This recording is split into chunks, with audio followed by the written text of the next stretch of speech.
voulez une romantaisie entre un chevalier nonchalant et une prêtresse déterminée dans un univers gothique et immersif, avec une quête en mode un peu jeu vidéo, lisez Le Chevalier et la Phalène en fait. Il a été édité aux éditions de Saxus il n'y a pas si longtemps que ça. C'est une petite pépite. Déjà, juste le livre-objet est sublime. Regardez-moi, c'était incroyable.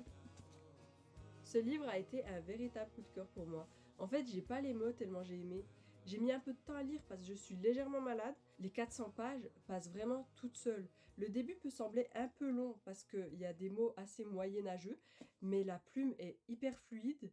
Une fois que t'es dedans, t'en sors plus. C'est pas le meilleur livre de l'année, mais ça fait clairement partie de mes meilleures lectures de cette année.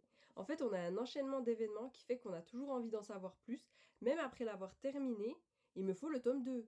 Vu la dinguerie qui s'est passée à la fin. Tout le long, en fait, il se passe des dingueries, mais nous laisser avec ce que ce personnage a décidé de faire, ah ben il me faut la suite. Tout de suite, donnez-moi la suite maintenant, s'il vous plaît, de Saxus.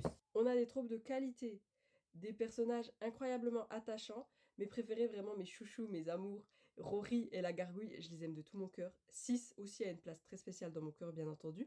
Et ces 3 sont des personnages qui ont un passé assez douloureux. Leur histoire est vraiment déchirante, en fait. Et voir leur évolution, même l'évolution de la relation entre Sis et Rory, ah mais j'avais des papillons dans le ventre, je gloussais comme une adolescente. C'était incroyable, j'ai adoré. On n'a qu'une scène de smut. Mais quelle scène de smut par contre. Non mais pardon, Roderick Mindassus en fait. L'homme de l'année clairement. On va mettre les petites lunettes, comme ça je vous lis le petit résumé. C'était une fois une cathédrale où 6 prêtresses priaient les augures.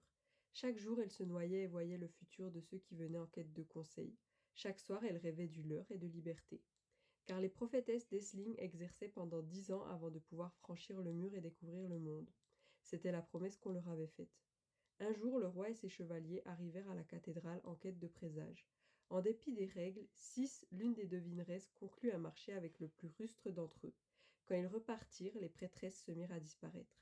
Accompagnés de cet arrogant chevalier, Sis et sa fidèle gargouille partirent à leur recherche, retournant hameau après hameau.